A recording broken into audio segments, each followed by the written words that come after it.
I thought it was an amazing experience. I mean, obviously I deal a lot with American XR companies and NFT and Web3 companies, so it's always nice to sort of see and interact with Europeans. I think there's a lot of exciting technology that's happening here and really amazing communities in terms of both XR and also NFTs and Web3.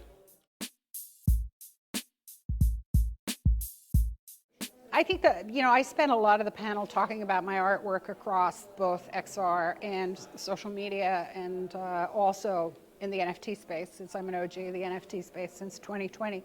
But the interesting part was what I said, content is king. And oftentimes enough, there's all these sort of iterations of the technology, but unless the content engages the audience, you're not going to get mass adoption. So I think it's important to remember that much of,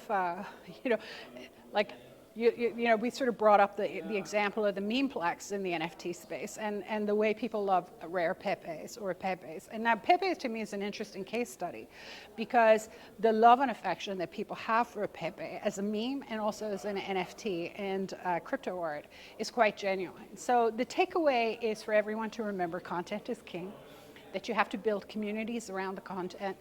And the content has to somehow emotionally engage the audience, or else it's just another iteration of the technology that may be forgotten in about 6 months to a year.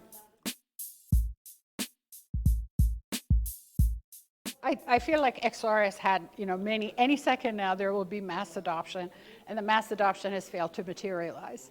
And so a lot of people are filled with anticipation for the Apple specs and the glasses, and whether or not Apple glasses can create the mass adoption that XR hasn't quite had till date.